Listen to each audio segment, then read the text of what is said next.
Hey guys, আসসালামু আলাইকুম, I'm Riyad and welcome to my Eid vlog and সবাইকে হচ্ছে ঈদ মোবারক। অলরেডি হচ্ছে আমরা নামাজ পড়ে বের হইছি। তো আজকের এই ভিডিওতে আমি তোমাদের দেখানোর চেষ্টা করব ঈদের দিনটা আসলে আমার কেমন কাটলো এন্ড কি কি করলাম। তো সম্পূর্ণ ব্লগটা দেখতে থাকো। আর আমি তো আলহামদুলিল্লাহ নতুন পাঞ্জাবি পরছি, তো কেমন লাগতেছে নতুন টুপটা সেটাও কমেন্ট করে জানাবে। তো ফাইনালি হচ্ছে আমি এখন সোহেল মামার বাসায় যাচ্ছি, আর বাইরে প্রচুর পরিমাণে বৃষ্টি যা দেখতে পাচ্ছ।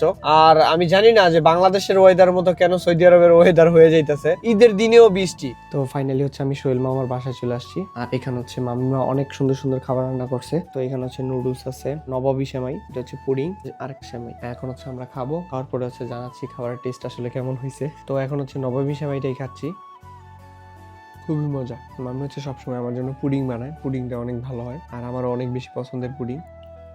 এখানে হচ্ছে আরেকটা সেমাই, এটা হচ্ছে দুধ দিয়ে রান্না করছে, ওইটাও অনেক মজা হয়েছে। তো এখন হচ্ছে নুডলস খাচ্ছি।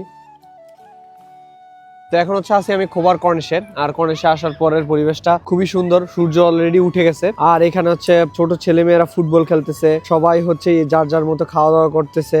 ঈদের যে একটা আনন্দ ভাইব, এটা হচ্ছে সবার মধ্যে কাজ করতেছে। দীর্ঘ এক মাস রমজানে রোজা রাখার পর সবাই হচ্ছে একসাথে মিলিত হইতেছে। আমি তো এখানে হচ্ছে খুব সুন্দর করে একটা ফ্রেম বানানো হয়েছে ছবি তোলার জন্য। তো এখানে হচ্ছে পার্কিং করে নেমে গেছি, আর এটা আমি for the first time Saudi আরবে দেখলাম। এই আইডিয়াটা খুবই ভালো। তো ফাইনালি হচ্ছে আমার বাসায় চলে আসছি। সৌদি আরবে ভোর ভোরই হচ্ছে নামাজ শেষ হয়ে যায়, এখন হচ্ছে ঘুম দিব, গেলে উঠে তারপর হচ্ছে কোথাও গেলে হচ্ছে ওইখানে যাব ঘুরতে। ফাইনালি হচ্ছে জনি চলে আসছে। কি অবস্থা জনি, কেমন আছো? এই তো মামা আছি আলহামদুলিল্লাহ। কি অবস্থা তোমার? এই তো মামা আছি আলহামদুলিল্লাহ ভালোই। দীর্ঘ অনেকদিন পর হতে জনির সাথে দেখা। তো এখন হচ্ছে অলমোস্ট 11:18 বাজে রাত। তোমাদের তো হচ্ছে আমি বলছিলাম যে বিকালে হচ্ছে বের হবো, কিন্তু ইমার্জেন্সি কাজ থাকার কারণে আমি হচ্ছে ডিউটিতে চলে যাই। ডিউটিতে গেছি মনে হয় 11টা 11:30টার দিকে, দিনে 12 ঘন্টার মতো ডিউটি করে আসছি। আসলে প্রবাস জীবনটাই আসলে এরকম, আসলে প্রবাসে ঈদটাই আসলে মনে হয় এরকম ভাবে কাটে, হয়তো ঘুমে ঘুমে কাটে আর না হয় হচ্ছে ডিউটিতে কাটে। যেহেতু আমরা এখানে আসছি কাজ করার জন্য, তো কাজ করতে হবে, ইনকাম করতে হবে, এটাই হচ্ছে সবচেয়ে বড় কথা। কি বলেন মামা? 100% মামা। আমি একটা কথা বলি মামা, ওকে, এই অবস্থা যদি তুমি স্ট্রাগল করো, ইনশাআল্লাহ ফিউচারে ভালো কিছু হবে ইনশাআল্লাহ। এটা আল্লাহর ওয়াদা। তুমি